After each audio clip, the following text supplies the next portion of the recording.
آج تو کسی سوال سے شروع کرتے ہیں. آپ کے ذہن میں تو 3 سوال زور مار رہے ہیں, فرمائیے.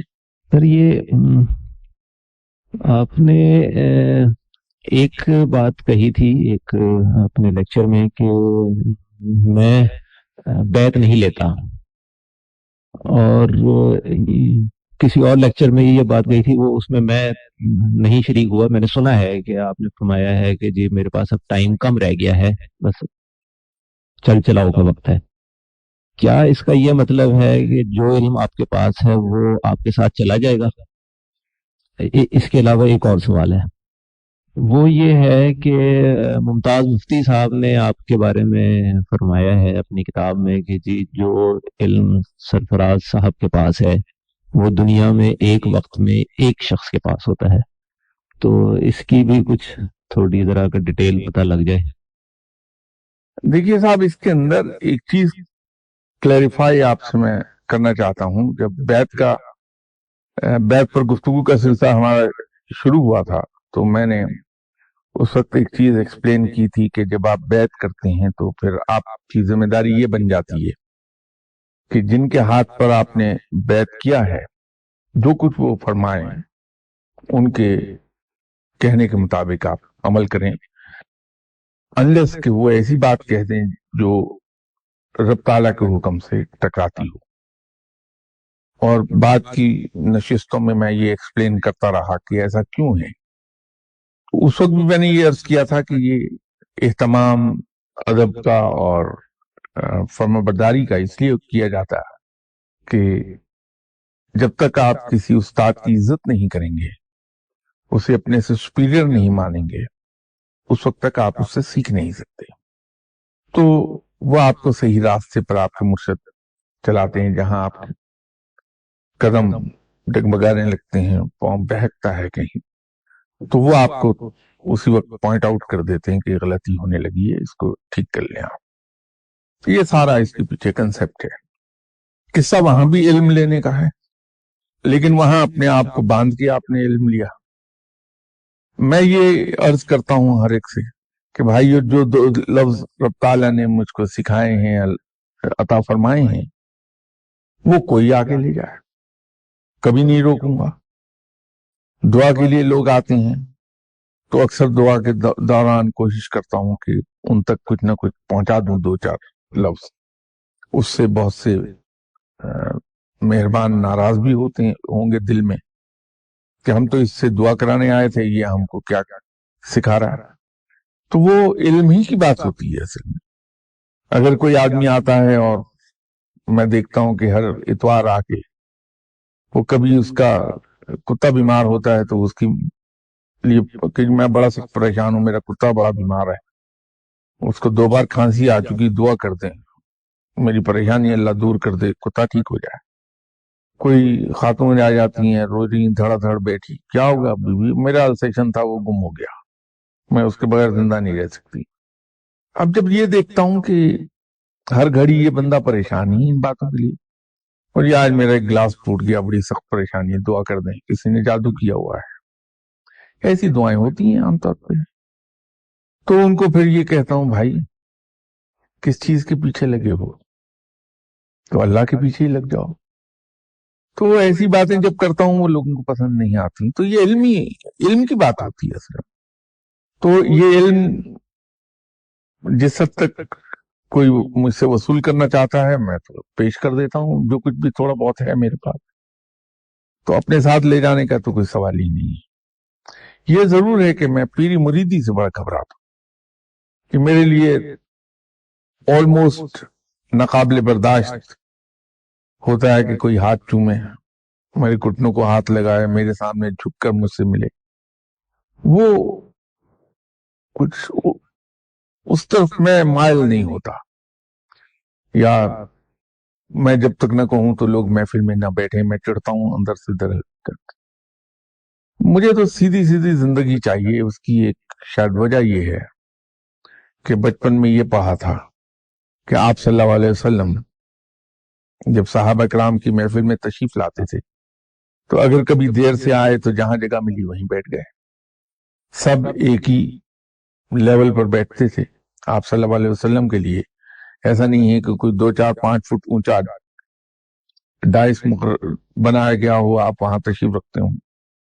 نہ کبھی آپ صلی اللہ علیہ وسلم جلوس کی صورت میں چلے تھے، نہ ہٹو اور بچوں کی صدائیں آتی تھیں وہاں کی، نہ صحابہ کرام کبھی زمین پہ لیٹ کے پاؤں چومتے تھے. تو جب ایسی کوئی نظیر سنت میں نہیں ملتی ہے تو میں کیسے کروں؟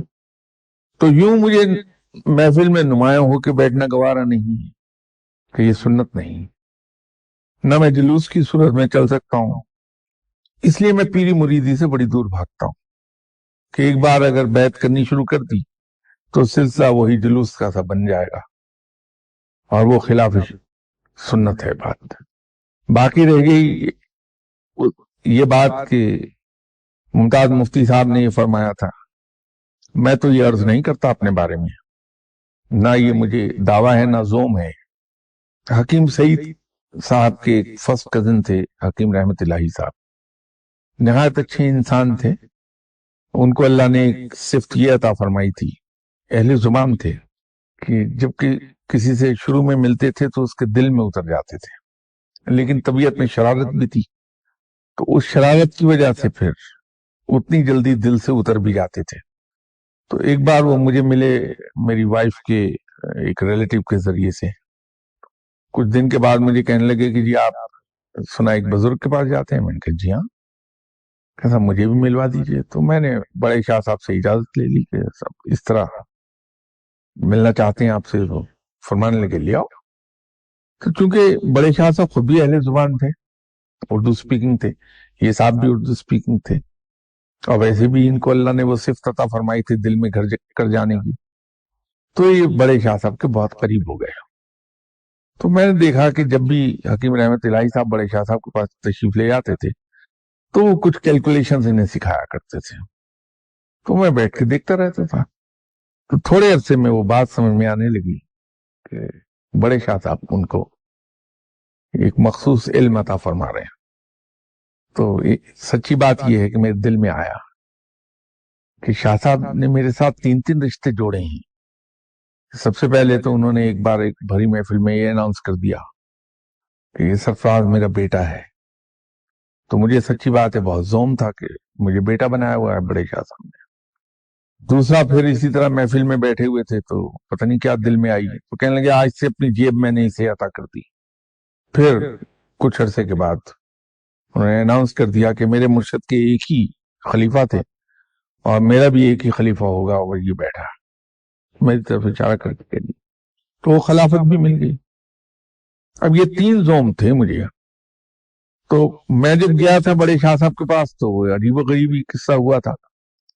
کچھ میرا کام تھا ذاتی تو میں اس کے لیے اللہ کے حضور دعا کیا کرتا تھا.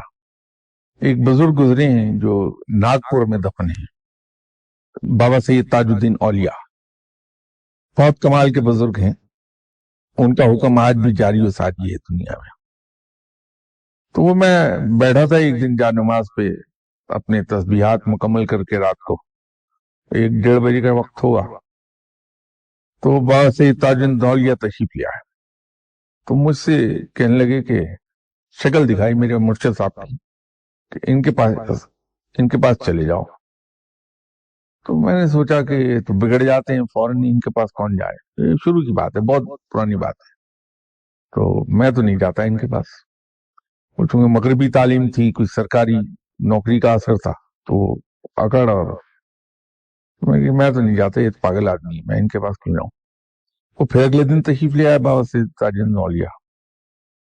تو پھر ذرا سے مجھے کہنے لگے کہ ان کے پاس چلے جاؤ تمہارا کام ہو جائے گا. نہیں گیا تو تیسرے دن پھر تشریف لے آیا. تو پھر خاصی تفصیل سے مجھ سے بات کی اور بات ایک شکل دکھا کے دوبارہ کہا کہ ان کے پاس چلے جاؤ، ان سے دعا کے لیے کہہ دو، اگر یہ دعا کر دیں گے تو تمہارا کام فوراً ہو جائے گا. تو میں گیا ان کے پاس، بڑے شاہ صاحب کے پاس. کہنے لگے کیسے آئے، کیونکہ ہوا یہ تھا کہ ان کے پاس میں 2-3 مہینے سے جا رہا تھا تو پھر میں اکڑ گیا، نہیں گیا. وقفہ کافی لمبا تھا، 6-7 مہینے کا. تو کہنے لگے کیسے آئے. تو میں نے کہا جی کچھ نہیں, یہاں سے گزر رہا تھا تو سوچا آپ کو سلام کرتا جاؤں. پھر کہنے لگے اچھا سلام کر لیا. میں نے کہا جی کہ جاؤ. میں دل میں کہا میں تو پہلے ہی کہہ رہا تھا پاگل ہے یہ آدمی. پھر 2-3 دن کے بعد میں چلا گیا, بڑے اخلاق سے ملے. ہاں کہو کیسے آئے پھر؟ تو میں نے کہا کچھ نہیں, دل چاہ رہا تھا آپ سے ایک کپ چائے پیا جائے.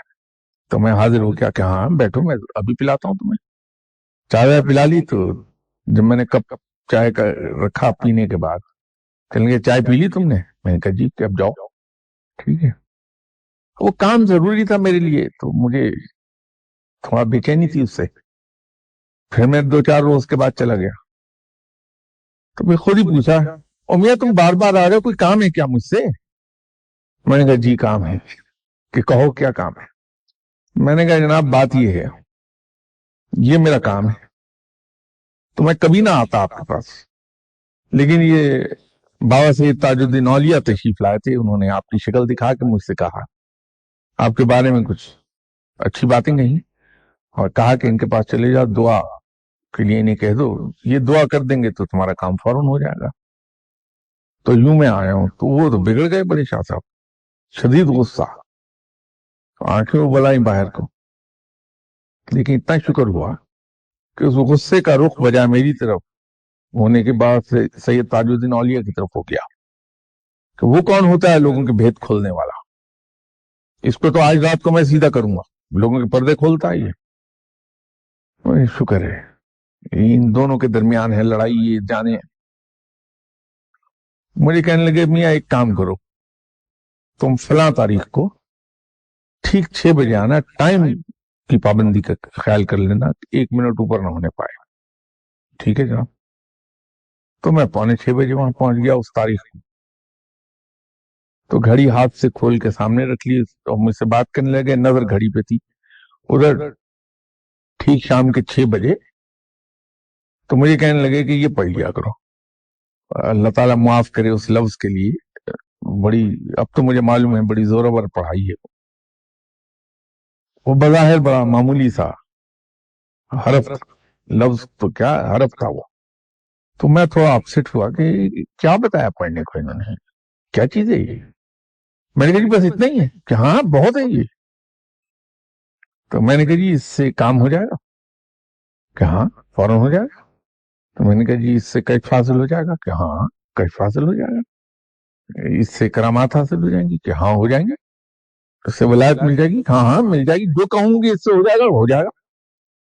میں نے کہا کیا انہوں نے گدڑ سنگی دے دی کوئی مجھے؟ وہ تو کام کی لگن تھی کہ کرنا ہے, تو شروع ہو گیا کام. اس کو پڑھنا شروع کیا تو اس وقت میں کہتا تھا اللہ اس کے لیے مجھے معاف کر دے کہ بڑی کیا یہ لفظ بتایا.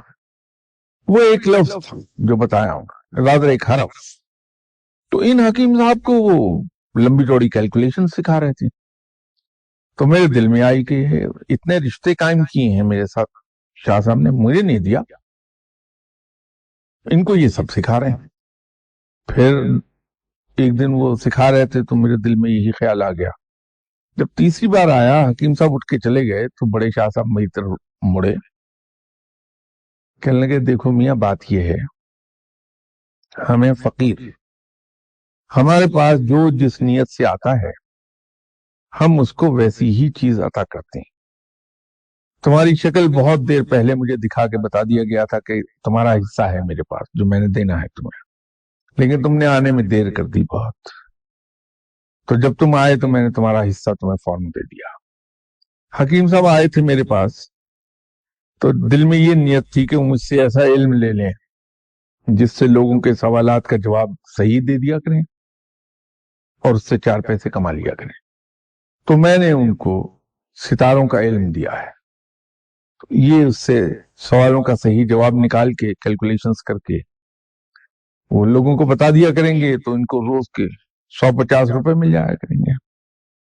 تمہیں میں نے علم دیا ہے, ایسا علم جو ایک وقت میں صرف ایک آدمی کے پاس ہوتا ہے, کبھی 2 کے پاس نہیں ہوا. یہ تو وہ تو کیلکولیشنز کرتے ہیں, تم صرف اوپر کو نگاہ اٹھاؤ گے اور دیکھ لیا کرو گے کہ کیا چیز کہاں ہے. تو یوں یہ بات جو تھی وہ میرے علم میں آئی. تو میں آگے سے ذرا ہنسا، تو میں نے کہا کہ حضور پھر اب تو 2 کے پاس ہو گیا یہ. کہنے لگے کیسے؟ تو میں نے کہا جی ایک آپ کے پاس ایک میرے پاس، تو 2 آدمی تو ہو گئے. کہنے لگے تمہاری غلط فہمی ہے، تمہارے پاس علم اس وقت مکمل ہوگا جس دن میں رخصت ہوں گا اور تم مجھے دفن کر کے 72 قدم پیچھے آ کے دعا کرو گے تو اس وقت تم بھر دیے جاؤ گے. تو یہ ایک وقت میں ایک ہی کے پاس رہے گا. وہ واقعی میں نے دیکھا کہ جب بڑے شاہ صاحب پردہ فرما گئے تو انہیں دفن کر کے ہم 72 قدم پیچھے آ کے ہم نے فاتحہ پڑھی، تو اس کے فوراً بعد میں نے محسوس ہوا کہ میں ایک نئی شخصیت بن گیا.